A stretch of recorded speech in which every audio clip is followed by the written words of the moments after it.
ॐ कृष्णाय परमात्मने नमः. ஸ்ரீமத் பகவத்கீதை 11வது அத்தியாயம் விஸ்வரூப தர்ஷன யோகம் அப்படிங்கிற டாபிக்ல இருக்கக்கூடிய ஸ்லோகங்களை எல்லாம் நம்ம படிச்சு கொண்டிருக்கோம். பகவான் ஸ்ரீகிருஷ்ணர் தன்னுடைய உண்மையான அந்த ஐஸ்வர்ய ரூபமாக இருக்கக்கூடிய பிரபஞ்சமே இறைவன்தான் அப்படின்னு காட்டக்கூடிய அந்த விஸ்வரூப தரிசனத்தை அர்ஜுனனுக்கு விரிவாக காட்டினார் அப்படின்னு பார்த்தோம். எல்லாருக்குமே இருக்கக்கூடிய ஒரு கேள்வி என்னன்னா, கடவுளை நான் பார்க்க முடியுமா? சுவாமி விவேகானந்தருடைய வாழ்க்கை சரித்திரத்துல பார்த்தோம்னா, நீங்க கடவுளை பார்த்திருக்கீங்களா, நீங்க கடவுளை பார்த்திருக்கீங்களா அப்படின்னு பிரம்ம சமாஜ், ஆரிய சமாஜ்னு ஒரு ஆன்மீக ஆஹ் நிறுவனங்கள் ஒன்னொன்னுத்துக்கும் அவர் போய் போய் அங்க இருக்கக்கூடியவர்களிடம் இந்த அனுபவம் உங்களுக்கு இருக்கிறதா அப்படிங்கிறத கேட்டு கேட்டு கொண்டே வந்தார் அப்படின்னு அவருடைய சரித்திரத்துல பார்க்கணும். இறுதியாக அவர் குருதேவர்கிட்ட வரும்போதுதான் அவர் நான் பார்த்திருக்கேன், ஏன் உனக்கும் காட்டுறேன் வா அப்படின்னு சொல்லி அதற்கப்புறமாக கொஞ்ச நாள் கழிச்சு அவருக்கு அந்த அனுபவத்தை காண்பித்தார் அப்படின்னு எல்லாம் சொல்லப்படுறது இந்த சரித்திரத்தில். எதுக்கு இத சொல்றேன் அப்படின்னா, அவ்வளவு பெரிய ஆன்மீக எழுச்சியை உண்டு பண்ணக்கூடிய ஒரு ஒரு கெப்பாசிட்டி இருந்த விவேகானந்தருக்கே முதல் கேள்வி என்ன அப்படின்னா, கடவுளை கண்டிருக்கிறீர்களா, கடவுளை காண முடியுமா அப்படின்னு. ஒரு காமன் மேனுக்கு கூட அப்படிதான், கடவுளை பார்க்க முடியுமா, என்னால பார்க்க முடியுமா. ஆனா சாஸ்திரம் என்ன சொல்றது அப்படின்னா, நீ பார்த்துட்டு இருக்கிறதே கடவுள் தானேப்பா. there is nothing other than God here. பகவானை தவிர இங்க வேற ஒண்ணுமே இல்லை அப்படிங்கிற விஷயத்த சாஸ்திரம் பல்வேறு விதமாக புரிய வைக்கிறதுக்கு முயற்சி செய்து கொண்டு இருக்கிறது. ஆதியிலிருந்து அந்த வரைக்கும் இருப்பதெல்லாம் இறைவனே அப்படிங்கிற விஷயத்த நாம புரிஞ்சுக்கிறதுக்காக பண்ணக்கூடிய பிரயத்தனம் தான் அத்தனை படிப்பு. எல்லாத்துக்குமே சென்ட்ரல் தீம் என்ன அப்படின்னா, பிரபஞ்சமே இறைவன் தான். இந்த இறைவன் பிரபஞ்ச ரூபத்தில் தான் இருக்கிறார் அப்படிங்கிறது. நம்ம எதை ஒண்ணு எடுத்துக்கொண்டாலும் அது இறைவன் தான், எல்லாவற்றிலும் இருப்பது இறைவன் தான் அப்படிங்கிற அந்த ஒரு திருஷ்டி, அந்த ஒரு எண்ணம், அந்த ஒரு அறிவு நமக்கு ஏற்படுறது அப்படிங்கிறதுக்கு கொஞ்சம் டைமா இருக்கு. அது கொஞ்சம் கொஞ்சமா சாஸ்திரம் படிக்க படிக்க படிக்க அந்த சித்த விஷாலதா, அந்த மனசு நன்றாக விரிந்து எல்லாவற்றையும் ஏற்றுக்கொள்ளக்கூடிய அந்த பக்குவம் வந்ததுக்கு அப்புறமா, சமலோஷ்ட அஷ்ம காஞ்சனக அப்படின்னு பகவான் கீதையில் எல்லாமே ஒண்ணுதான் அப்படிங்கிற அந்த பக்குவம் வரும்போதுதான் அந்த ஒண்ணு எது அப்படின்னு தேடுறதுக்கான ஒரு விளைவு வருது. அந்த தேடுதல் தான், அந்த ஒன்றுதான் இறைவன், பரம்பொருள் அப்படின்னு நாம புரிஞ்சுக்கிறோம். இந்த விஷயத்த ஒரு வீடியோவா காமிச்சா அந்த ஸ்டூடெண்ட்டுக்கு எவ்வளவு நல்லா இருக்கும் அப்படின்னு மகா கருணையோட பகவான் ஒரு அழகான வீடியோ லெசன் எடுத்தார்னு நம்ம பார்த்தோம். நல்ல அழகான விவரிப்பு, வியாச பகவான் அதை ரொம்ப அழகா விவரிச்சு நமக்கும் கண் முன்னால ஒரு வீடியோவை கொண்டு வந்தார். நாமளும் பார்த்தாச்சு. பார்த்ததுக்கு அப்புறமா அவனுக்கு பயம் ஏற்பட்டு, நீ யாரப்பா நீ அப்படின்னு கேட்டதுக்கு அப்புறம், வீடியோ காமிச்சுட்டு இருக்கிற ஒரு ப்ரொஜெக்டர் மேன் இல்ல அவன் தெரிஞ்சு போயிடுத்தவன். ஒரு ப்ரொஜெக்டரை ஓட்டுற ஒரு ப்ரொஜெக்டர் பர்சனாகும் அப்படி இல்லையே, இவன் வேற யாரோ அப்படிங்கிறது தெரியறது. அதனால அவன் யாருன்னு கேட்கறச்சே நான் தான் காலம் அப்படின்னு சொல்றார் பகவான். நான் தான் காலம். காலம் என்பது அனாதியாக இருக்கிறது. கால தத்துவத்தை யோசிச்சு பார்க்கணும். கொஞ்சம் புத்திய செலவு பண்ணி கொஞ்ச நேரம் அதுக்குள்ள கொடுத்தோம்னு சொன்னா, காலம் எப்ப உற்பத்தி ஆச்சுன்னு ஒரு கேள்வி கேட்க முடியுமா நம்மளால? அப்படி ஒரு கேள்வி கேட்டா, அந்த உற்பத்தியான காலம் எப்ப உற்பத்தி ஆச்சு அப்படின்ற கேள்வி வரும். இந்த உற்பத்திக்கு காரணமே டைம்ங்கிறதே அது அனாதியா இருக்கிறது அப்படிங்கிறது தான் டைம் ஒரு ஸ்பெஷாலிட்டி. அதுக்கு ஆரம்பம் இல்லை, முடிவு இல்லை, எப்பொழுதும் இருந்து கொண்டிருக்கு. எப்போ எப்போ அப்படிங்கிறத சொல்லவே முடியாது. அதுதான் காலத்தினுடைய ஒரு தன்மையா இருக்கு. அதே தன்மைதான் ஸ்பேஸுக்கும். ஸ்பேஸ், இடம் எந்த இடத்துல இருக்கு சொல்லுங்க பார்க்கலாம். நம்மளால சொல்லவே முடியாது இடம் எந்த இடம் எங்கெங்க இருக்கு அப்படின்னா. இடத்துலதான் இருக்கு. ஸ்பேஸ் தான் எல்லா இடத்துலயுமே இருக்கு. இந்த காலம், இடம் இதெல்லாம் ஏன் யூஸ் பண்றோம் இந்த வேர்ட்ஸ் அப்படின்னா, அந்த அளவிட முடியாத தன்மை, அந்த ஆரம்பம் முடிவில்லாத தன்மையை உணர்த்துறதுக்காக இந்த விஷயங்களை சொல்றாரு. பகவான் காலோஸ்மி அப்படின்னு சொன்னதுனால கால தத்துவமாக மட்டும்தான் பகவான் இருக்கார் அப்படி இல்லை. அனைத்து காலமாக, இடமாக, டைம், ஸ்பேஸ் அண்ட் மெட்டீரியல் எல்லாம் பகவான் தான் இங்க. அந்த காலத்திலும் இடத்திலும் தான் அனைத்து பொருட்களும் நிலை பெற்றிருக்கின்றன அப்படிங்கறத நம்ம புரிஞ்சுக்கணும். இதெல்லாம் சொல்லாம புரியக்கூடிய சட்டிலான விஷயங்களா இருக்கு. இருந்தாலும் சிந்திக்கணும் நம்ம. சிந்திக்க சிந்திக்க தான் இந்த புத்தி இன்னும் நல்லா சூக்ஷ்மமா யோசிக்கிறதுக்கு தயாராகும். ஏதோ ஒரு ஸ்லோகத்தை படிச்சோமா, சொற்பொருள் படிச்சாச்சா, முடிஞ்சது கதை, அவ்வளவுதான். இதுக்கு நம்ம அதுக்கு வியாக்கியானங்களே தேவையில்லையே. ஒரு வியாக்கியானம், அதுக்கு ஒரு இது வார்த்திகம், அதுக்கு ஒரு டீக்கா டிப்பணின்னு ஊர்பட்டது எழுதி வச்சுட்டு போயிருக்காங்க. எல்லா டெக்ஸ்டுக்கும் ஒருத்தரும் எதுக்காக எழுதுறாங்க அப்படின்னா, இன்னும் இவ்வளவு நுண்மையா சிந்திக்கலாம், இன்னும் இவ்வளவு நுண்மையா சிந்திக்கலாம்னு காமிக்கிறதுக்கு தான். சிந்தனைக்கு அளவே கிடையாது. எதுக்கு இந்த விஷயத்த சொல்றேன் அப்படின்னா, அந்த கால தத்துவமாக இருக்கிற இறைவன் காட்டின அந்த விஷயத்தை, காலத்திற்குட்படாத இறைவனாக, காலாதீதனாக இருந்து கொண்டு அவன் செய்யக்கூடிய காரியங்கள் என்னென்ன அப்படிங்கிறத காட்டும் பொழுது இந்த அர்ஜுனனுடைய மனசுல அவனுக்கு மேல ஒரு மதிப்பு. இந்த சினிமால எல்லாம் காட்டுவாங்கல்ல, இப்படி குட்டியா இருக்கும், டாயின்னு பெருசா போயிடும் அந்த அந்த பிக்சர் எப்படின்னா அந்த மதிப்பு அந்த மாதிரி இமேஜின் பண்ணிக்கோங்க. அப்படி சாதாரணமா நம்ம தோளோட தோள் நின்று கொண்டிருந்த கிருஷ்ணன் எங்கேயோ போயிட்டப்பா சார், நீங்க எங்கேயோ போயிட்டீங்க சார்னு ஒரு ஜோக்கு வரும். அந்த மாதிரி எங்கேயோ போயிட்டப்பா நீ, அப்படி அண்ணாந்து பார்க்க வேண்டிய அளவுக்கு அவன் இருக்கிறான். உண்மையிலேயே விஸ்வரூபத்தை அவன் அண்ணாந்துதான் பார்க்கிறான். ஏன்னா மேல கீழே நடுவுல சுத்தி பின்னாடி முன்னாடி எல்லா இடமும் அவர் தான் இருக்கிறாருங்கிறப்போ சுத்தி சுத்தி பார்த்துட்டு இருக்கான். அதனாலதான் சுத்தி சுத்தி நமஸ்காரம் பண்ணான். அப்படி இந்த அர்ஜுனன் தன்னுடைய ஆச்சரிய பாவத்திலிருந்து பயபாவத்துக்கு போய், பயபாவத்திலிருந்து பக்தி பாவத்துக்கு பக்தி பாவத்துல அவன் இப்போ ஸ்தோத்திரம் பண்ணக்கூடிய இடத்துல கொண்டு நிறுத்தியாச்சு. அவன் நான் தழுதழுக்க அவன் பேசுகிறான் அப்படின்னு சொல்றார். யாரு? சஞ்சயர். சஞ்சயருக்கு ஒரு நப்பாசையாம். என்னன்னா, இதை யார்கிட்ட சொல்றாருன்னா திருதராஷ்டிரன் கிட்ட சொல்றாரா? இந்த நான் தழுதழுக்க அவன் இப்பேற்பட்டவன் கிருஷ்ணன்கிறத தெரிந்து கொண்டு, அது மாத்திரம் இல்ல, அவன் வாய்க்குள்ள போனதெல்லாம் யாரு அப்படின்னா பீஷ்மர், துரோணர், இந்த கௌரவாதிகள் அத்தனை பேரும் உள்ள போயிருக்கா, ஜெயத்ரதன் எல்லாரும் உள்ள போயிருக்கா அப்படிங்கறதெல்லாம் காண்பிச்சாச்சு. நம்ம ஒரு நிமித்த மாத்திரமாத்தான் இருக்க போறோம் அப்படிங்கறதெல்லாம் அர்ஜுனனுக்கு தெரியறது. அதனால அவனுக்கு கிருஷ்ணருடைய மேக்னிபிசன்ஸ் தெரிஞ்சு போயிட்டு, அதனால அவனுக்கு நான் தழுதழுக்கிறது அப்படின்னு சொல்லும் பொழுது ஒரு நப்பாசையா அவருக்கு, சஞ்சயனுக்கு ஒரு வியாக்கியானத்துல இருக்கு. என்ன நப்பாசைனா, இத கேட்டப்புறமாவாத இந்த திருதராஷ்டிரன் அந்த துரியோதனனை கூப்பிட்டு, எப்பா வேணாம்ப்பா, இந்த போரெல்லாம் வேண்டாம், இது முடிவு சாதகமாவே இருக்காது, பேசாம நிப்பாட்டுங்க அப்படின்னு சொல்லுவாரோ அப்படின்னு ஒரு நப்பாசையம். ஆனா அப்படி சொன்னா துரியோதனால எதிர்த்து பேச முடியாது. Given to the hierarchy. அப்பா சொல்றார், அதனால கேட்டுதான் ஆகணும். அப்படி அவன் கேட்டுட்டான்னா இந்த பீஷ்மரும் துரோணரும் வெயிட் பண்ணிட்டு இருக்காங்களாம், எப்படா போட்டுட்டு ஓடுவோம், இது தேவையில்லாத சண்டையில மாட்டிட்டு இருக்கோம். எல்லாருக்கும் அதே எண்ணம் தான். தேவையில்லாத சண்டைன்னு அர்ஜுனன் நினைச்சாங்கிறது இல்லை, அவன் ஆண்கள் வேற. எல்லாருக்கும் அதர்மமா ஒரு சண்டை எதுக்கு போடணும் அப்படின்னு அவர்கள் எல்லாம் இந்த மாதிரி ஏதாவது வராதான்னு காத்து கொண்டிருக்கிறார்கள். அதனால ஒரு நூல் விட்டு பாக்குறாரு. இவர் ஒரு வார்த்தையை போட்டு, நான் தழுதழுக்க கத்கதம் வந்தது அப்படின்னு சொல்லி பாக்குறான். ஆனா அவன் அசையலையே இந்த திருதராஷ்டிரன் அப்படின்னு ஒரு வியாக்கியானம் நல்லா இருக்கு, அத சிந்திக்கிறதுக்கு, அதனால ஷேர் பண்றேன். அப்புறம் அர்ஜுனன் என்ன பண்றான் அப்படின்னா ஸ்தோத்திரம் பண்ண ஆரம்பிக்கிறான். என்ன ஸ்தோத்திரம் பண்றான்னா, உன்னை எல்லாரும் புகழறதெல்லாம் ரொம்ப கரெக்டுப்பா, நீ அந்த புகழுக்கெல்லாம் ரொம்ப தகுதி வாய்ந்தவன் தான் அப்படின்னு அந்த இத ஸ்துதிய ஆரம்பிக்க. ஸ்துதி பண்ணிட்டு அதுக்கப்புறம் என்ன பண்ற, நமஸ்காரம் பண்ற. எல்லா இடங்கள்லயும் புரஸ்தாத்து பிருஷ்டதக எல்லா இடங்கள்லயும் நமஸ்காரங்களை நான் உனக்கு செய்கிறேன்.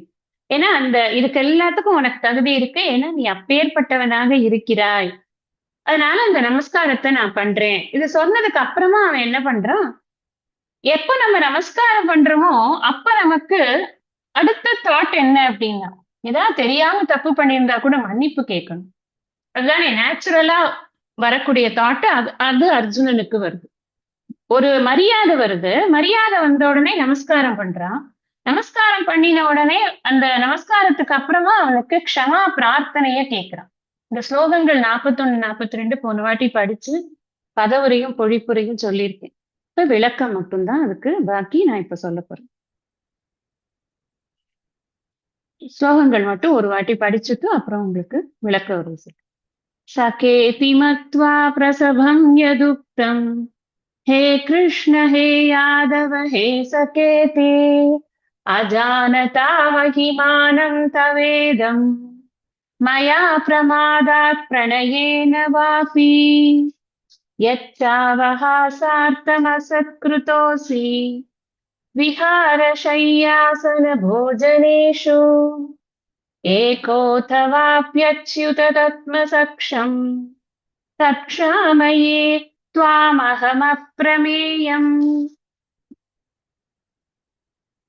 அர்ஜுனனுக்கும் கிருஷ்ணருக்கும் இருந்த உறவு இருக்கு இல்லையா, அது மற்ற எல்லா பாண்டவர்களுக்கும் கிருஷ்ணனுக்கும் இருந்த உறவை விட கொஞ்சம் special. Right from the beginning ரெண்டு பேருக்கும் ஒரு ஃப்ரெண்ட்லி ரிலேஷன்ஷிப் எப்பவுமே இருந்திருக்கு. அதனாலதான் கிருஷ்ணருடைய தங்கை அது மட்டும் இல்ல, கிருஷ்ணருடைய தங்கை அர்ஜுனன் கல்யாணம் பண்ணதால உங்களுக்கு எல்லாருக்குமே தெரியும், இந்த மச்சான் அப்படிங்கிற உறவு ரொம்ப ஸ்பெஷல் நம்மளோட கல்ச்சர் இல்லையா. பிரதர் இன் லா ரொம்ப க்ளோஸ் ஆவிக்கிறதுக்கான ஒரு நிறைய வாய்ப்புகள் இருக்கக்கூடிய ஒரு உறவுன்னு வரும்போது இவங்க சாதா நட்பு ரீதியான உறவினர்களாக இவர்கள் இருந்திருக்கிறார்கள் அப்படின்னு அவர்களுடைய சரித்திரங்களை எல்லாம் பார்க்கும் பொழுது தெரியுது. அதனால இவன் இப்ப என்ன நினைக்கிறான்னா, இப்பேற்பட்ட ஆளு எனக்கு இப்ப இவ்வளவு பெரிய விஷயத்த காண்பிச்சு கொடுத்த, இவ்வளவு பெரிய ஒரு ஆழமான ஒரு கருத்துக்களை எல்லாம் எனக்கு போதித்த ஒரு குருவாக இருந்து, அது மாத்திரம் இல்ல அந்த குருன்னு பார்க்கும் போதே நான் கொஞ்சம் அசந்துதான் போறேன். இவன் பகவான் அப்படின்ற அந்த ஒரு பிக்சரை காமிக்கிறானே, எல்லாத்துக்கும் ஆதாரம்ங்கிற பிக்சர் காமிக்கிறானே, அதை எப்படி அதை பார்க்கும் பொழுது அவன் மேல இருக்கிற மதிப்பு ஜாஸ்தியா இருக்கு. ரொம்ப அல்பத்தனமா நான் சில சமயங்கள்ல நடந்திருக்கலாமே அப்படின்னு அதை லிஸ்ட் பண்றான். என்னென்ன லிஸ்ட் பண்றான்னா, உன்னை கூப்பிடுறச்சே அட்ரஸ் பண்ணும்போது நான் தப்பா அட்ரஸ் பண்ணிருப்பேன். மரியாதை வந்தப்புறம் எப்படி அட்ரஸ் பண்ணுவோம், வாங்க போங்க அப்படி பண்ணுவோம். ரொம்ப பிரைவேட்டா இருந்தாதான் வா போன் கூப்பிடும். ஒரு குரூப்லயோ ஒரு பப்ளிக்லயோ பேசும்போது அவங்க இவங்கன்னு தான் பேசுவோம். எவ்வளவு க்ளோஸா இருந்தாலும் ஒரு மரியாதை வந்தாச்சு, ஒரு ஒரு இடத்துல ஒரு ஒரு ஒரு ஸ்தானத்துக்கு மரியாதை. நம்ம யூஸ்வலா சொல்றோம் ஸ்தானத்துக்கு தான் மரியாதை எப்பவுமே, பர்சனுக்குங்கிறத விட ஸ்தானத்துக்கு ரொம்ப மரியாதை கொடுக்கணும் அப்படின்னு. அப்ப அந்த மரியாதைய நான் உனக்கு ஃபாலோ பண்ணேன். நான் ஹே கிருஷ்ணா, ஹேனா இந்த இடத்துல நீங்க டேய் வாடா போடா மச்சான் டேய் எல்லாம் போட்டுக்கலாம். நீங்க என்னென்னலாம் நம்ம கேஷுவல் அட்ரஸிங் என்னென்ன இருக்கோ அவ்வளவும் போட்டுக்கலாம். அந்த மாதிரி கூப்பிட்டுருப்பேன். அப்புறம் யாதவா, யாருமே ஜாதிய சொல்லி எப்பாவது கூப்பிடுவாங்களான்னா, ரொம்ப க்ளோஸா ரொம்ப இதுவா பழகும் போதுதான் அந்த மாதிரி கூப்பிடுறது. இப்ப யாருமே அது மாதிரி கூப்பிடுறது கிடையாது. யாரும் யாரோட ஜாதியையும் அல்லது இதையும் பிரிவையும் சொல்லி கூப்பிடுறது கிடையாது. பட் முன்னாடி எல்லாம் நீங்க ஓல்டு மூவிஸ்ல எல்லாம் பாத்தீங்கன்னா, என்ன முதலியார் வந்துட்டாரா, என்ன செட்டியார் வந்துட்டாரா அப்படின்னு தான் கேட்பாங்க. பேரே ஃபர்ஸ்ட் சொல்ல மாட்டாங்க.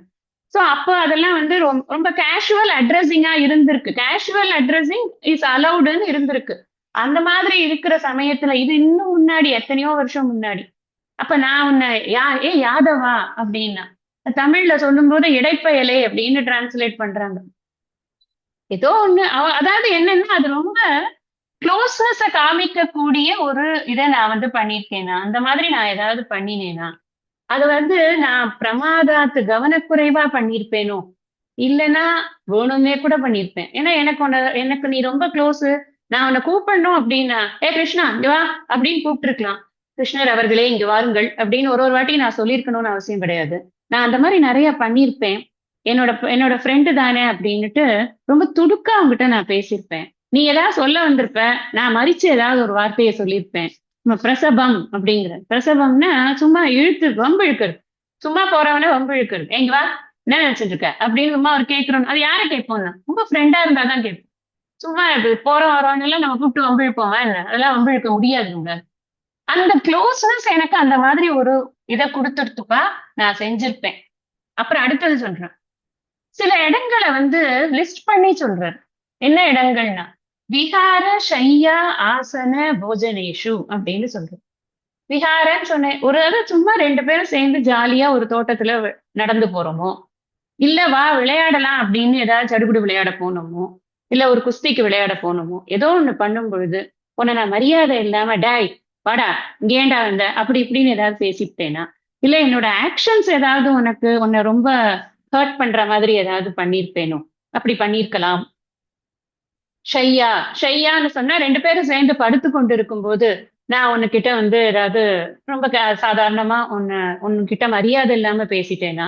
இன்னொரு இது சுவாமிஜி சொல்லுவார், ஒருத்தர் ஒருத்தர்கிட்ட படுத்துண்டு பதில் சொல்றது அப்படிங்கிறது மரியாதையான தன்மை இல்லை. இப்ப கிருஷ்ணர் வந்து ஏதாவது கேட்கிறாருன்னா இவன் படுத்துண்டு அப்புறம் பாத்துக்கலாம் போ அப்படின்னு சொல்லியிருந்தான்னா அது மரியாதை இல்லாத தன்மையா போயிடும். யாரு வந்து மரியாதைக்குரியவரோ அவர் முன்னாடி நம்ம படுத்துண்டு பதில் சொல்றதுங்கிறது, இப்ப நம்மளே வீட்டுல இப்ப நம்மளோட இன்லாஸ் யாராவது வராங்க, நமக்கு விட பெரியவங்க யாராவது வராங்க, படுத்துட்டு இருக்கோம் நம்ம ஏதோ ஒரு ரீசன்னால, இப்படி அவங்க வந்து கேக்குறாங்க அப்படின்னு சொன்னா உடனே என்ன பண்ணுவோம், எழுந்து உட்கார்ந்துட்டு தான் அதுக்கு பதில் சொல்லுவோம் இல்லையா? இட்ஸ் அ நேச்சுரல் இது. அந்த மாதிரி கூட நான் பண்ணாம படுத்துக்கிட்டே உங்ககிட்ட ஏதாவது பண்ணிருக்கேனா, have I telled you like that அப்படிங்கிறது ஒண்ணு. அடுத்தது ஷையா ஆசன உட்கார்ந்து இருக்கிறச்சே நான் உனக்கு மரியாதை கொடுக்காம உட்கார்ந்துருக்கேனா. இந்த இடத்துல சுவாமிஜி என்ன சொல்றாருன்னா, ஒரு குரு கிட்ட குரு முன்னாடி எப்படி உட்காரணுங்கிறதுக்கு ஒரு விதி இருக்கு. பொதுவா குரு வரார், ஒரு ஒரு ஒரு குரு முன்னாடி உட்காரணும் அப்படின்னு சொன்னாலே குருவுக்கு சிஷ்யனுக்கும் சமானமான ஆசனம்ங்கிறதே போடக்கூடாது அப்படின்னு சொல்லுவாங்க. சமான சிஷ்யன் வந்து ஐதர் ஆசனம் வந்து குருவை விட கீழே இருக்கணும், இல்லைன்னா சிஷ்யன் நின்றுட்டு இருக்கணும். ரெண்டுல ஏதாவது ஒண்ணுதான். எப்ப குருவா இவரை மதிக்கும் பொழுது நான் வந்து உன்னை ஆசனத்துல உட்காரும் பொழுது உன்னோட சமமா உட்கார்ந்து உங்ககிட்ட பேசியிருப்பேனா, இல்ல நான் உன்னை மதிக்காம அந்த ஆசனத்தை வந்து சரியா போடாம இருந்திருப்பேனா, அந்த மாதிரி ஏதாவது தப்பு கூட பண்ணியிருக்கலாமே. அதே மாதிரி இன்னொன்னு சொல்லுவார் சுவாமிஜி, இந்த இந்த கான்டெக்ட்ல தான் சொல்றார். இதை எதுக்கு சொல்றாரு அப்படின்னா, ஆஸ் குரு நான் உன்னை எப்படி ட்ரீட் பண்ணிருக்கணும் அப்படிங்கறத அவன் ரிஃப்ளெக்ட் பண்ணி பார்க்கறான். குரு சிஷ்யன் எப்படி இருக்கணுங்கிறதுக்கு இங்க வந்து ஒரு இது கொடுக்கிறார் அப்படி வியாசர் அப்படிங்கிற மாதிரி சொல்லுவார். எப்படி அப்படின்னா, இப்ப குரு பேசுறார் அப்படின்னு சொன்னா அவர் அவர் ஃபுல்லா பேசி முடிக்கிற வரைக்கும் குறுக்க எதுவுமே பேசக்கூடாது. ஈவன் நமக்கு தெரிஞ்சா கூட. இப்ப அவர் ஏதோ ஒண்ணு சொல்றாருன்னு வச்சுக்கோங்களேன், இந்த மாதிரி மாணிக்க வாசகர் சொல்லியிருக்காரு, ஆமா ஆமா திருப்புகழ்ல கூட இப்படிதான் இருக்கு அப்படின்னு நாம சைமல்டேனியஸா சொல்லக்கூடாது அப்படிம்பார் சுவாமிஜி. ஏன் அப்படின்னா, ஒண்ணு நமக்கே தெரியும் ஃப்ளோ நின்றும். இன்னொன்னு என்ன அப்படின்னா, நமக்கு என்ன தெரியும்னு காமிக்கிறதுக்காக நம்ம குரு கிட்ட போய் படிக்கல. குரு என்ன கொடுக்குறாரோ அதை வாங்கிக்கிறதுக்காக தான் நம்ம போய் படிக்கிறோம். அதனால நம்ம சைலண்ட் லிசனரா தான் இருக்கும். அதனாலதான் சுவாமிஜி சொல்லுவார், கிளாஸ் அப்படின்னா யாருமே அடுத்த யாருமே பேசக்கூடாது. Class is always a class. And never டிஸ்கஷன்ஸ்ங்கிறதெல்லாம் ரொம்ப கம்மி, பண்ணதே கிடையாது. இது அதெல்லாம் எப்போ ரொம்ப ரொம்ப ரேர். அந்த டிஸ்கஷன்ங்கிறது இப்போ ஒரு ஒரு இஷ்யூ பேஸ்ட் டிஸ்கஷனா இருந்தா மட்டும்தான் டிஸ்கஷன்ற ஒரு ஃபார்மேட்லயே இருக்கும் சுவாமிஜி கிட்ட. Always it will be a class. கிளாஸ்னா குரு தான் பேசணும். அவர் பேசி பேசி முடிச்சது வரைக்கும் பொறுமையா இருக்கணும். அதுக்கப்புறமா அவர் அனுமதிச்சா மட்டும்தான் கேள்வி, அது வரைக்கும் நோ கேள்வி. சம்டைம்ஸ் அடுத்த கிளாஸ்ல நமக்கு கேள்விக்கான பதில் கிடைச்சும். போன போன வகுப்புல கூட முடிக்கிறச்சே அங்கே கண்ணியம்மா சொன்னாங்க, 4 வகுப்புல எனக்கு கேள்விகள் இருந்தது, அது போன வகுப்புல நிறைவடைந்தது. அந்த மாதிரி அதுவே அன்ஃபோல்ட் ஆகும், வெயிட் பண்ணணும். இப்ப ஒரு குரு கிட்ட பேசுறதுக்கு முன்னாடி குறுக்க மறுக்க பேசிக்கிட்டே இருந்தாங்கன்னு வச்சுக்கோங்களேன், நமக்கு என்னதான் குரு வந்து ரொம்ப க்ளோஸா இருந்தா கூட அது வந்து ரசிக்காது அப்படிங்கிறது. இதெல்லாம் வந்து சுவாமிஜி இந்த ஸ்லோகத்தை ஒரு வியாஜமா வைத்துக்கொண்டு இந்த இடத்துல இந்த விஷயங்கள் எல்லாம் இதெல்லாம் தர்மங்கள்னு சொல்லி கொடுக்குறாரு. அத ஏவம் பரம்பரா பிராப்தம் நம்ம அந்த தர்மத்தை வந்து சிந்திக்கணுங்கிறதுனால இந்த இடத்துல நானும் அதை உங்களுக்கு சொல்றேன். இங்க என்ன சொல்றாரு, இது மாதிரி நான் பண்ணிருப்பேன், இது மாதிரி ஏதாவது இந்த 4 ஆஸ்பெக்ட்ல எப்பயாவது நான் உனக்கு வந்து மரியாதை இல்லாம பண்ணிருக்கலாம். ஏக்கன்னு தனியா பண்ணிருக்கலாம். நானும் நீயும் மட்டும் இருக்கும்போது உன்னை ரொம்ப இப்ப இந்த கவுண்டமணி செந்தில் ஜோக்ல எல்லாம் வருது இல்ல, பனங்கா மண்டையா அந்த மண்டையா இந்த மண்டையா, அதெல்லாம் ஏதாவது மீனிங் இருக்கா? ஒரு மீனிங்குமே கிடையாது. சும்மா ஏதோ சொல்லணுமே, ஜஸ்ட் டு புல் லெட்ஸ் அவ்வளவுதான். அந்த மாதிரி நானும் நீயும் தனியா இருக்கச்சே உன்னை பத்தி ஏதாவது நான் வந்து புலி பண்ணிருக்கேன், நான் உன்னை புலி பண்ணிருக்கலாம். அப்படி இல்லைன்னா நிறைய பேர் இருக்கிற போது அதவா அப்பி தத் சமக்ஷம், அது இன்னும் ரொம்ப மோசம். தத் சமக்ஷம்னா என்ன அர்த்தம்? எல்லாரும் இருக்கிறப்போ, ஒரு பெரிய கேதரிங் இருக்கிற போது கூட நான் உன்னை வந்து மதிக்காம, உன்னோட மகிமை தெரியாம, உன்னோட மகிமை புரியாம, மகிமை தெரியாம, அது என் மைண்ட்ல இல்லாம நான் உன்னை கேஷுவலா எடுத்துட்டு ஹேண்டில் பண்ணிருப்பேனோ எப்பயாவது, அந்த மாதிரி ஏதாவது 10 பேர் முன்னாடி உன்னை அவமரியாதை பண்ணிருப்பேனோ. அசத்கிருத்தக அசி. சத்கிருத்தகன்னா என்ன அர்த்தம்னா மரியாதை பண்றதுன்னு அர்த்தம். அசத்கிருத்தகன்னா உன்னை அவமதிச்சுட்டேனோ அப்படின்னா, அவமதிக்கப்பட்டாயோ நீ அப்படின்னு கேக்குற. அதுவும் எப்படி கேக்குறேன், நான் வந்து வேணும் முன்னாடி என்ன சொல்றாரு இந்த முதல் ஸ்லோகத்துல 41ல 2 விஷயம் சொல்றாரு. பிரமாதாத்து அல்லது பிரணயேன. பிரமாதாத்துனா கவனக்குறைவா பண்ணிருப்பேன், இல்லைன்னா பிரணயேன வேணும்னே கூட பண்ணிருப்பேன், துடுக்குத்தனமா வேணும்னே பண்ணிருப்பேன். இங்க என்ன சொல்றாரு 42ல, அவகாசார்த்தம். அவகாசார்த்தம் அப்படின்னா சும்மா வேடிக்கைக்காக, ஜஸ்ட் உனக்கு ஒரு நம்மள ஒரு ஜோக்கு அப்படின்னு நான் பண்ணிருப்பேன். நிறைய பேர் வந்து ஜோக்குக்காக பேசுற விஷயங்கள் சம்டைம்ஸ் எதிராளிக்கு அது ஜோக்கா இருக்காது. அவங்க இருக்கிற மனநிலை தெரியாம நாம அது ஜோக்குன்னு நினைச்சு உன்னை சொல்லிவிட்டு, அவங்களுக்கு எந்த மனநிலை இருக்குன்னே தெரியாம அவங்க மனசு அதனால காயப்பட்டதுன்னா அந்த மாதிரி நடக்கிறது உண்டு தானே. ஈவன் இன் ஃப்ரெண்ட்ஷிப், நிறைய ஃப்ரெண்ட்ஷிப் இதனாலேயே வந்து டிசால்வ் ஆயிடும். ஐயோ என்னப்பா எப்ப பாரு புள்ளி பண்ணிட்டே இருக்கு, எப்பயாவது ஒரு தடவை பண்ணா பரவாயில்ல, ஆல்வேஸ் என்ன புள்ளி பண்றாங்க, நான் அந்த அந்த குரூப்லயே இருக்க வேண்டாம் அப்படின்ட்டு போயிடுவாங்க.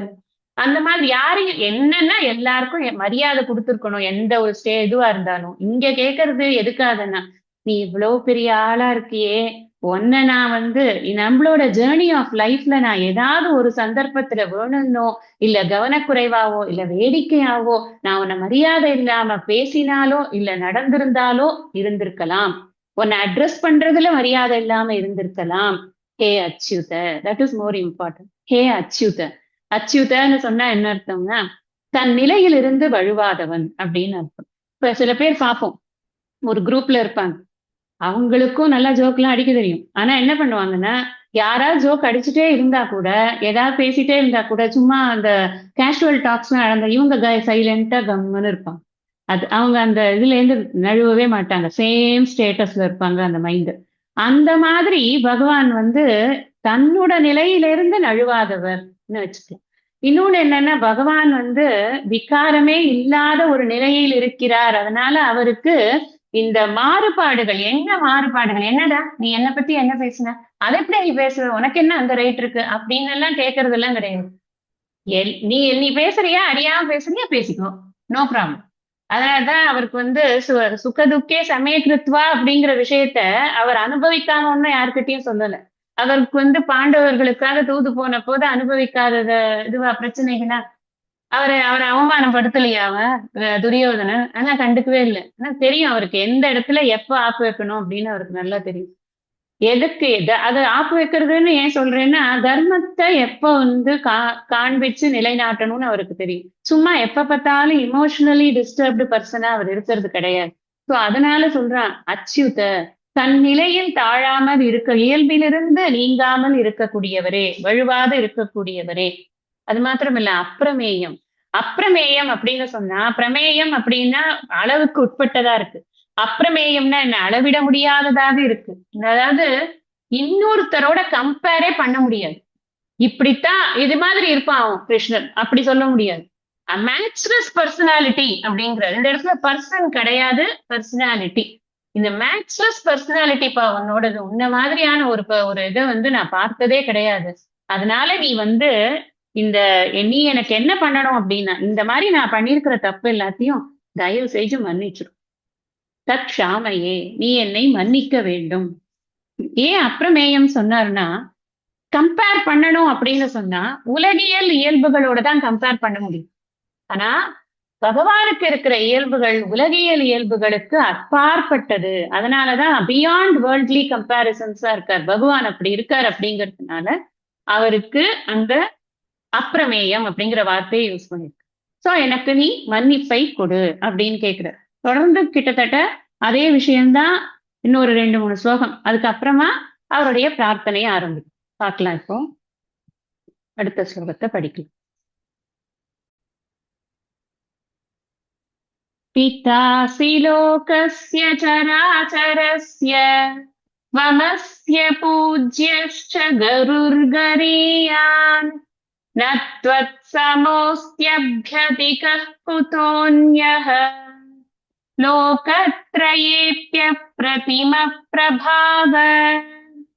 ஹே அப்ரதிம பிரபாவ, தனக்கு உவமை இல்லாதவரே, துவம் நீர், சராச்சரஸ்ய அசைவனவும் அசையாததுமான அஸ்ய இந்த லோகஸ்ய உலகிற்கு பிதா தந்தையாகவும் பூஜ்யக ச பூஜிக்க தகுந்தவரும் கரீயான் மிக உயர்ந்த குருஹு குருவாகவும் அசி இருக்கிறீர்.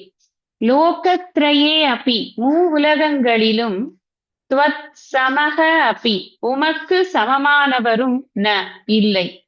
அதிகக உமக்கு மேலான, அந்யக வேறொருவர், குதக எங்கனம் அப்படின்னா இல்லைன்னு அர்த்தம். கேள்வியா இருக்கு, பதில் இல்லை அப்படின்னு அர்த்தம்.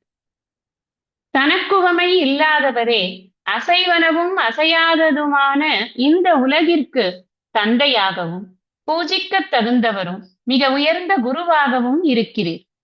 மூவுலகங்களிலும் உமக்கு சமமானவரும் இல்லை, உமக்கு மேலான வேறொருவர் எங்கனம். சமமானவரே இல்லைன்னா மேலானவர் எப்படிப்பா இருப்பார்? இல்லை அப்படிங்கிற. இது பகவான அடுத்த ஸ்தோத்திரம். முதல்ல க்ஷமா கேட்டாச்சு, முதல்ல நமஸ்காரம் பண்ணியாச்சு, அவருடைய பெருமைகளை எல்லாம் தெரிஞ்சுட்டேன் புரிஞ்சுட்டேன் அப்படின்னு சொல்லி நமஸ்காரம் பண்ணியாச்சு. அதுக்கப்புறம் நான் பண்ண தப்பு ஏதாவது இருக்கும், சில்லி மிஸ்டேக்ஸ் எல்லாம் இருக்கும், நீ அதை பெருசு பண்ணாத, நீ அதை மனசுல வச்சுக்காத, இப்ப நான் உன்னை நல்லா புரிஞ்சுட்டேன், இனிமே அந்த மாதிரி தப்பு நான் பண்ணவே மாட்டேன், அதனால நீ எனக்கு க்ஷமா கொடுத்துடும் அப்படிங்கிறத கேட்டாச்சு. இதுக்கப்புறம் என்ன சொல்ற, இந்த க்ஷமா ஏன் கேட்கிறேன்னா உன்னை நன்னா புரிஞ்சுட்டு இருக்கேங்கிறத திரும்பவும் சொல்றாரு. நான் உன்னை எப்படி புரிஞ்சுட்டு இருக்கேங்கிறத நான் மறுபடியும் சொல்றேன். இந்த உலகம் எப்படி இருக்கு அப்படின்னு சொன்னா, சராச்சரஸ்ய, சர அப்படின்னு சொன்னா அசையக்கூடியது அப்படின்னு அர்த்தம். அச்சர அப்படின்னா அசைய முடியாதது. அதாவது இந்த சர அப்படின்னு சொன்னா அசையக்கூடியது அப்படின்னா, இப்ப நாமெல்லாம் அசையக்கூடியது, ஜீவன் இருக்கு, நமக்கு உயிர்னு ஒண்ணு இருக்கு, நம்ம அசையணும். நம்மனா ஆல் லிவிங் பீயிங்ஸ் அப்படி வச்சுக்கோங்க. ஒரு மாடோ ஆடோ எல்லாமே கூட இந்த சர உலகத்துலதான் வருது. அதே சமயத்துல ஜீவனற்ற சிலதும் கூட அசைய முடியும். அதாவது இந்த மூவிங் கேப்பபிலிட்டி இருக்கு இல்லையா? இப்போ ஒரு கார் இருக்கு, யாராவது அதை ரன் பண்ணினா அதை ரன் ஆகும். அப்படி அசையக்கூடியது அப்படின்னு அந்த மாதிரி சில விஷயங்கள் இங்க உலகத்துல இருக்கு. இப்படி அசையக்கூடியது அசைய முடியாதது அச்சர அப்படின்னு சொன்னா நகரவே முடியாது. நகராதது எது அப்படின்னு சொன்னா இந்த மலைகள் அதெல்லாம் இருக்கு இல்லையா? ஜீவன் இல்லாத மலைகள். ஜீவன் இருக்கிற அசையாதது எது அப்படின்னா மரங்கள். அதுக்கும் உதாரணம், அந்த மரங்கள்லாம் ஜீவன் இருக்கு, உயிர் இருக்கு, உயிரினங்கள்னு சொல்றோம். அது உயிர் இருக்கிறதுனாலதான் அது வளருது, எல்லாம் பண்றது. ஆனா அது அசையாது, ஒரே இடத்துல இருக்கும். அது அச்சர அப்படிங்கிற குரூப்ல வருது. அப்போ சர அச்சர இந்த ரெண்டு தானே இருக்கு உலகத்துல. அசையறது அசையாதது இதெல்லாம் சேர்ந்ததுதான் இந்த மாயா சிருஷ்டியாக இருக்கக்கூடிய இந்த பிரபஞ்சம் அப்படின்னு பார்த்தோம். இந்த அசையறதுக்குள்ள 1000 கேட்டகரி இருக்கு. அதுக்குதான் 84 லட்சம் யோனிகள்னு சொல்லிட்டு எவ்வளவோ விதவிதமான ஜந்துக்கள், மனிதர்கள். அது மனிதன் அதுல ஒரு ஜந்து தான், வேற ஒண்ணும். அப்படி அது மாத்திரம் இல்ல, தேவர்கள், பலவிதமான உயிர்கள்லயே பல வகைகள் இருக்கு.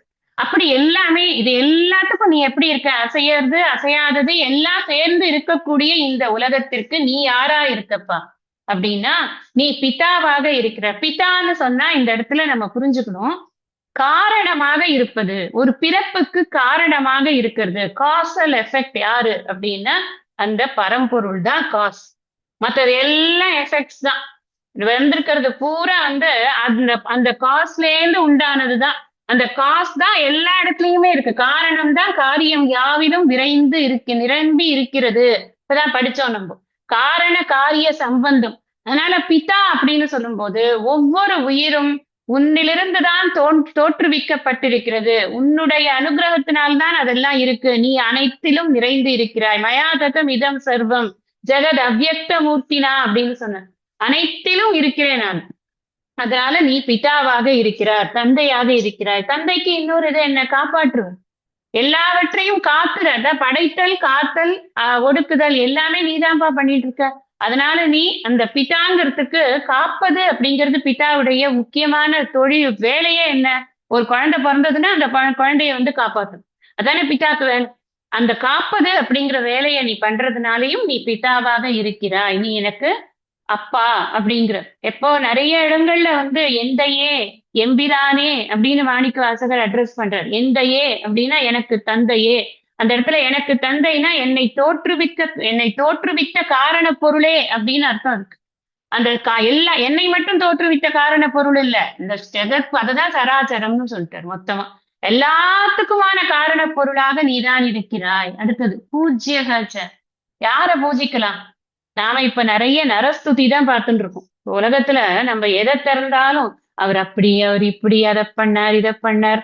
என்ன நரஸ்துதினா மனிதர்களை ஸ்துதி பண்றது. அந்த அந்த ஒரு நார்மல் ஹியூமன் பீயிங்க போய் ஒரு ஒரு எக்ஸ்ட்ராடனரி ஹியூமன் பீயிங் ரேஞ்சுக்கு அதை கொண்டு போய் அதை வந்து ஒரு அந்த ஸ்துதி பண்றதே ஒரு வாழ்நாள் தொழிலா வைத்துக்கொண்டு அதுலயே சம்பாத்தியம், அதுலயே எல்லாம் சொத்து சேர்க்கறதுல இருந்து அத்தனை இதுலயே போயிடுறது இப்ப இருக்கக்கூடிய இது. இப்ப நான் ஆனா அருளாளர்கள்லாம் நரஸ்துதி பக்கமே வந்ததே கிடையாது. அவர்கள் எழுதுற பாடல்கள்லாம் நீங்க பாத்தீங்கன்னா, அன்னைக்கு கூட இதுல சொன்னேன், திருச்சதகம் படிக்கிறச்சே நாங்க படிக்கும்போது சொன்னேன். பாரதியாருடைய வாழ்க்கையை பார்த்தோம்னா நரஸ்துதி பண்ண மாட்டேன் அப்படின்னு சொல்லிதான் அவர் வந்து வேலை இல்லாம வெளியில வந்தார் அந்த ராஜா கிட்ட. என்ன காரணம்? ராஜாவா இருந்தாலுமே கூட எவ்வளவு நேரம் ஸ்துதி பண்ண முடியும்? ராஜாவை ஸ்துதி பண்றது அப்படின்னா கூட அது ராஜாக்கு ஏதோ ஒரு ஒரு போர் வென்றான்னா அப்ப ஒரு ஸ்துதி பண்ணலாம். ஏதோ ஒரு நிறைய நல்ல விஷயம் நடந்ததுன்னா அதுக்கு ஒரு ஸ்துதி பண்ணலாம். நாள் கிழமைனா ஒண்ணு பண்ணலாம். சும்மா டெய்லி வந்து ஒன்ன மாதிரி கிடையாது, ஒன்ன மாதிரி கிடையாது நான் பாடிட்டே இருக்கிறது. இதுக்கா படிச்சேன் நானு, என் தமிழ் இதுக்கா வேஸ்டா போகணும், நான் முடியாது, பொண்ணை பாடவே மாட்டேன் போன்ட்டு போயிட்டாரு. அது இல்லைன்னா அவருக்கு ராஜபோக வாழ்க்கை இருந்திருக்கும் எட்டயபுரத்துல, ஒன்னும் ப்ராப்ளமே இல்லை அவருக்கு. முடியாதுன்னு சொல்லிட்டு கிளம்பிட்டாரு. ஏன்னா எதுக்குன்னா சொல்றேன்னா அருளாளர்கள் பாடவே மாட்டார்கள் நரஸ்துதி. எதுக்கு அதை எதுக்கு இப்ப டாபிக் சொல்றேன்னா, பூஜ்யக யாரு பூஜிக்க தகுந்தவர்கள் அப்படின்னு சொன்னா பகவானை தவிர யாருக்குமே அந்த தகுதி கிடையாது. பூஜிக்க தகுந்தவர் பகவான் தான். நீங்க கேட்கலாம் உடனே, அப்ப நீங்க குரு பூஜை எல்லாம் பண்றோமே எப்படி பண்றோம்? குரு பூஜை ஏன் பண்றோம்னா பகவான் தான் குருவா வந்திருக்காருன்னு நம்ம சாஸ்திரம் சொல்றது நமக்கு அது புரியவும் புரியுது. அதனால குரு ரூபத்துல இருக்கிற பகவானுக்கு தான் பூஜையே. பூஜைங்கிறதே பகவானுக்கு பண்றது மாத்திரம்தான் பூஜை. பூஜைக்கு தகுந்தவராக இருக்கிறாய், அந்த பூஜைக்கு உகந்தவராக நீதான் இருக்கிறாய். இப்ப அவ்வளவு பெரிய பராக்கிரமம், அமித பராக்கிரமக அமித விக்ரமக அப்படிங்கிற அவ்வளவு பெரிய பராக்கிரமம் கொண்ட உனக்கு பூஜைக்கு தகுதி, பூஜையை ஏற்றுக்கொள்வதற்கான தகுதி இருக்கிறது. அதனால பூஜ்யகச்ச கரியான் குருகு, அடுத்ததே வந்துட்டார் பாருங்க. கரியான் குருகு. நீ அது இந்த பித்தான்னு சொன்னதுனால மாதா இல்லையான்னு கேட்கக்கூடாது. மாதா பிதா குரு தெய்வம் எல்லாத்தையும் சேர்த்துட்டாரு. இந்த ஒரு இதுல நமக்கு என்ன தெரியுதுன்னா கடவுளே தான் மாதா பிதா குரு தெய்வம்ங்கிறத அவன் உணர்ந்து கொண்டிருக்கிறான். அந்த பரம்பொருள் தான் மாதா பிதா குரு தெய்வமாக இருக்கிறது அப்படிங்கிறத உணர்ந்து கொண்டிருக்கிறான் அப்படின்னு. அப்ப இங்க கரியான் குரு, சாதா குரு இல்லப்பா, நீ ஜெகத்குரு. ஜெகத்குரு ஸ்ரீகிருஷ்ணர். சாதாரணமா ஒருத்தர் 2 பேர் வைத்துக்கொண்டு ஏதோ ஒரு ஆசிரமத்தை ஒண்ணு நடத்தி கொண்டு ஒரு 4 ஸ்டூடெண்ட்ஸ்க்கு சொல்லி கொடுத்துட்டு இருக்கியா? நீ அப்படி இல்லை, இந்த ஜெகத்துக்கே நீதான் குருவாக குருக்கெல்லாம் குரு. யாரெல்லாம் குருவா இருக்காங்களோ அவர்களுக்கு அத்தனை பேருக்கு சதாசிவ சமாரம்பாம் சங்கராச்சாரிய மத்தியமாம் அஸ்மதாச்சாரிய பரியந்தாம்னு சொல்றோம் இல்லையா? அங்கேந்து அந்த பரம்பரை ஆரம்பிக்கிறது எல்லாருக்கும் நீ குருவாக இருக்கிறாயப்பா. அப்பேற்பட்ட கரியான் அப்படின்னா என்ன? ரொம்ப உயர்ந்த குரு. குருவுல என்ன உயர்ந்த குரு தாழ்ந்த குரு ஹைட் வச்சு அளக்குறாங்களா அப்படின்னா, எல்லா சாஸ்திரமும் தெரிந்து இருக்கக்கூடிய குருவை எப்படி நம்ம மதிப்போம்? அந்த ஒரு அறிவன் அப்படிங்கிற தன்மை என்ன? எல்லா அறிவும், அனைத்து ஆற்றலும் உள்ளவர், அனைத்து அறிவும் உள்ளவர், அனைத்து புகழும் உள்ளவர், அனைத்து கீர்த்தி வீரியமும் உள்ளவர், இப்படின்னு எல்லாம் அனைத்துன்னு போடுறோமே. அப்ப எதனால போடுறோம்னா பகவான் அப்படிங்கிற சொல்லுக்கே 6 முக்கிய குணங்கள் எல்லாம் முழுமையாக பெற்றவர் அப்படின்னு சொல்றோம். யார் முழுமையாக பெற்றவரோ அவர் ஒருத்தர் தான் இருக்க முடியும். அப்படிப்பட்ட அந்த அனைத்து ஆற்றலும் இருக்கக்கூடிய அந்த வாலறிவனாக இருக்கக்கூடிய குருவாக நீ இருக்கிறாய். அது மாத்திரம் இல்ல, லோகத்ரயே அப்படி நீ வந்து ஒரு உலகத்துல அப்படி இல்லைப்பா. மூவுலகங்களிலும் நீ அப்படித்தான் இருக்க. கீழே மேல நடு எல்லா பக்கமும் எங்க போய் பார்த்தாலும் உனக்கு ஈக்குவலா உன்னை பார்க்கவே முடியாது. இங்க அந்த வார்த்தையே அதான் போடுற. துவத்து சமக அப்பி நத்வத் சமோஸ்தியப்யதிக குதோன்யக. இது ரொம்ப டங் ட்விஸ்டரா இருக்கும். இந்த வார்த்தை சொல்றதுக்கு கொஞ்சம் கஷ்டம். அதனாலதான் பிரிச்சு ஒரு தடவை சொல்லி அப்புறம் சேர்த்து ஒரு தடவை சொன்னேன் நான். எதுக்கு அப்படின்னா அது அது வார்த்தைய திருப்பி திருப்பி அதை சொல்லி சொல்லி இந்த நாக்க பழகிக்கணும் அப்படிங்கிறதுக்காக பிரிக்கிறது. இங்க அர்த்தத்தை படிக்கிறதுக்கு எப்படி பிரிக்கிறோம்? துவத்து சமக அப்படின்ற துவத்து சமக அப்படி உனக்கு ஈக்குவலா கூட யாரையும் ஒப்பு அப்படின்னு வைக்க முடியாதப்பா. உனக்கு ஒப்புன்னு ஒருத்தரை வைக்க முடியாது. சரியா? உனக்கு உயர வச்சுடலாமா அப்படின்னா அதிகவும் வைக்க முடியாது. ஒப்பு உயர்வு அற்ற. ஒப்பு உயர்வு அற்ற என்ன அர்த்தம் அதுக்கு? தனக்கு உவமை இல்லாதான். இதைத்தான் சுவாமிஜி இதுல திருக்குறள் இது பண்ணும்போது தனக்கு உவமை இல்லாதான் தாழ் சேர்ந்தார் கல்லால் மனக்கவலை மாற்றல் அரிதுக்கு இந்த ஸ்லோகத்தை தான் எடுத்து உதாரணமா சொல்லுவார். கீதையில இது மாதிரி இருக்கே அப்படின்னு. ஏன்னா இப்ப வள்ளுவர் எங்கேருந்தோ வந்தாரு, அவருக்கு யாரோ ஏதோ இது பண்ணாங்க, அதுல இருந்து அவருக்கு இது எழுதியிருக்காருன்னா எல்லாம் கதையெல்லாம் நிறைய திரிக்கிறாங்கல்ல. எங்கேருந்து வரும்? த sources from the Vedas and Shruti and Smriti. அதுதான் லைஃப் டைம் ப்ராஜெக்டே சுவாமிஜிக்கு அதை ப்ரூவ் பண்றதுக்கே அவ்வளவு டைம் செலவு பண்ணியிருக்காரு. அதனாலதான் நம்மளும் கீதை படிக்கிறச்சே எல்லாம் இந்த விஷயங்களை நம்ம படிச்சிருக்கோம், படிக்காமலாம் இல்ல. உங்களுக்கும் ஞாபகப்படுத்துறேன். உனக்கு சமமான ஒருவர் இல்லை. அதிகக அதிகக அப்படி எப்படிப்பா இருக்க முடியும்? குத்தக யார் இருக்க முடியும்? ஏன்னா பகவான் அப்படின்னு சொல்லியாச்சுன்னா ஆதிசங்கரர் இந்த இடத்துல சொல்ற நகி ஈஸ்வர துவயம் சம்பவதி அப்படிங்கிற. நகி ஈஸ்வர துவயம் சம்பவதி. அதாவது ரெண்டு ஈஸ்வரன் இருக்க முடியாது. ஏன்? எதனால? நான் சொல்லலாம்ல இந்த ஒரு ஈஸ்வரன் இவர் ஒரு ஈஸ்வரன் அப்படின்னு. ஏன்னா பகவான் அப்படிங்கிற சொல்லுக்கு ஈஸ்வரன் ஆர் பகவான் வாட் எவர் இட் இஸ், அதுக்கு அர்த்தம் என்ன சொல்றோம்? 6 முக்கிய குணங்களும் ஒருங்கே நிறைந்த ஒருவர் அப்படின்னு சொல்றோமா இல்லையா? அது எப்படி ஒருத்தர் இவருக்கும் இருக்கும் அவருக்கும் இருக்கும்னா அப்போ ஈஸ்வரத்துவம், அந்த ஐஸ்வர்யம், அந்த ஈஸ்வரத்துவம் போயிடுறது. அந்த ஏக்கமா இருக்கும் பொழுதுதான் அவர் ஒருவர் தான் அப்படின்னு சொல்லும் பொழுதுதான் அந்த அந்த ஃபுல்னஸ் அப்படிங்கிறது நமக்கு வருது. அப்படிங்கிற போது அந்த ஈஸ்வர துவயம் ஏன் இருக்காது அப்படின்னா அது இந்த இன்னொரு ஒண்ணு ஒப்புமை சொல்லறதுக்கு ஒப்பிலா மணியே அப்படிங்கிறார். அம்மையே அப்பா ஒப்பிலா மணியே, உன்னை இன்னொருத்தோட ஒப்பிடவே முடியாதப்பா. உனக்கு மேலும் இல்லை கீழும் இல்லை, உனக்கு சமமாக யாரும் இல்லை, தனக்கு உவமை இல்லாதவனாக இருக்கிறாய் அப்படிங்கிறத சொல்லியிருக்க. பிரதிம பிரபாவக அப்படின்னு ஃபர்ஸ்ட் போடுற. பிரதிமை அப்படின்னு சொன்னா என்ன அர்த்தம்னா இப்ப ஒண்ணு இருக்குன்னா அது மாதிரியே ஒரு ரெப்ளிகா பண்றதுக்கு பேர் தான் பிரதிமா. பிரதிமா பண்ணீங்கன்னா இப்ப ஐடல் பண்றோம்னு வச்சுக்கோங்களேன், இதை பார்த்து இதை அப்படியே பண்றது ஒரு பிரதிமை அப்படின்னு சொல்றோம் இல்லையா? பிரதிமைங்கிற வார்த்தையும் நம்ம ஜென்ரலா யூஸ் பண்றதுதான். அதே மாதிரி இருக்கு அப்படின்னு. பிரதிம அப்பிரதிம இது மாதிரி ஈக்குவலா இன்னொன்னு பார்க்க முடியாது. இது மாதிரி இவரேதான் அவரேதான் இவரு அப்படின்னு இன்னொன்னு பார்க்க முடியாது. ஆனா நமக்கு இப்ப ஒரு கேள்வி வரும், இல்லையே நான் சிவன் கோயிலுக்கு போறேன், விஷ்ணு கோயிலுக்கு போறேன், சிவனும் ஈஸ்வரன்றீங்க விஷ்ணுவும் ஈஸ்வரன்றீங்க, இருக்கே 2 3 இருக்கே அப்படின்னா ஒரு ஈஸ்வரன் தான். ஈஸ்வரத்துவம் அப்படிங்கிறது ஒன்றுதான்.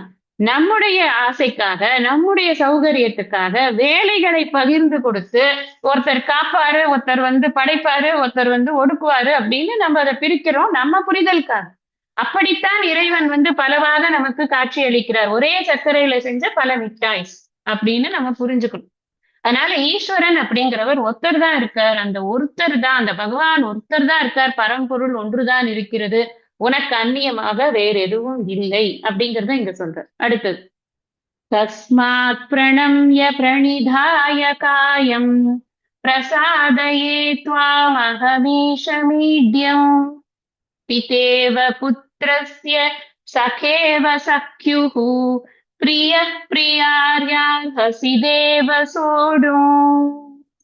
ஹே தேவ, ஓ இறைவா, தஸ்மாத் ஆதலால், அகம் நான், காயம் உடலை, பிரணிதாய கீழே கிடத்தியும், பிரணம்ய வணங்கியும், ஈட்யம் துதிக்கத் தகுந்த, ஈடே ஈடே அப்படின்லாம் ஸ்லோகங்கள்ல வரும். தட்சிணாமூர்த்தி மீடே அப்படின்னு எல்லாம் வரும். ஈடே அப்படின்னாலே துதிக்கிறது அப்படின்னு தான் இருக்கும். ஈட்யம் அப்படின்னா துதிக்க தகுந்த அப்படின்னு. ஈஷம் தலைவரான துவாம் உம்மை பிரசாதையே மகிழ்ச்சியுடன் இருக்குமாறு. இன்னும் அது யாருக்கு மகிழ்ச்சினா தனக்கு தான் மகிழ்ச்சி.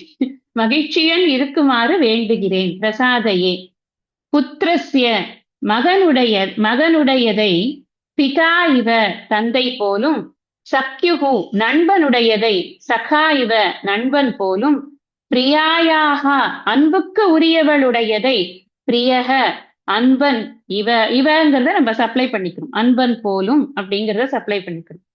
சோடும் அர்ஹசி. சோடும் அர்ஹசினா பொறுத்தருள வேண்டும். 3 உதாரணம் கொடுக்கிறார். எந்தெந்த ரிலேஷன்ஷிப்ஸ் எல்லாம் ஃபர்கிவ்னஸ் கண்டிப்பா இருக்கணும். இதெல்லாம் நமக்கு நிறைய இன்ஹெரண்ட் லெசன்ஸ் இருக்கு. சும்மா இஷ்டத்துக்கு நம்ம ஒருத்தர்கிட்ட ரிலேஷன்ஷிப்பை பிரேக் பண்ணிட முடியாது. எங்கெங்கெல்லாம் forgiveness is very very important. அது ஃபர்கிவ் பண்ணணும் அப்படின்னா அவர்களுடைய மிஸ்டேக்ஸை நம்ம பொருட்படுத்தாம இருக்கிறதுக்கு மனசை நாமளும் பக்குவப்படுத்திக்கணும். அப்பதான் இதை பண்ண முடியும் இல்லையா? பொழிப்புரை பார்த்துடலாம். இன்னைக்கு அவ்வளவுதான் டைம் இருக்கும். விளக்க உரை அடுத்த கிளாஸ்ல பார்க்கலாம். ஓ இறைவா, ஆதலால் நான் உடலை கீழே கிடத்தியும் வணங்கியும் துதிக்கத் தகுந்த தலைவரான உம்மை மகிழ்ச்சியுடன் இருக்குமாறு வேண்டுகிறேன். மகனுடையதை தந்தை போலும், நண்பனுடையதை நண்பன் போலும், அன்புக்கு உரியவள் உடையதை அன்பன் போன்றும் என் பிழைகளையும் நீங்க நடுவுல சேர்த்துக்கோங்க. ஏன்னா பொறுத்தருள வேண்டும் அப்படின்னு மட்டும்தான் சோடும் அர்ஹசின்னு இருக்கு. எதை சோடும் அர்ஹசி அப்படிங்கிறது நமக்கு அப்புறம் படிக்கிறச்சே பொழிப்புரை படிக்கிறச்சே புரியாது. அதனால பிராக்கெட்ல என் பிழைகளை பொறுத்தருள வேண்டும் அப்படின்னு எழுதிக்கோங்க. இந்த அளவுல இன்னைக்கு வகுப்பை நான் நிறைவு பண்றேன். இதுக்கான விளக்க உரையும் மேற்கொண்டு இருக்கிற ஸ்லோகங்களும் நம்ம அடுத்த சத்சங்கத்துல படிக்கணும். ஐயனே எனதுள்ளே நின்று அனந்த ஜென்மங்களாண்ட மெய்யனே உபதேசிக்க வெளிவந்த குருவே போற்றி.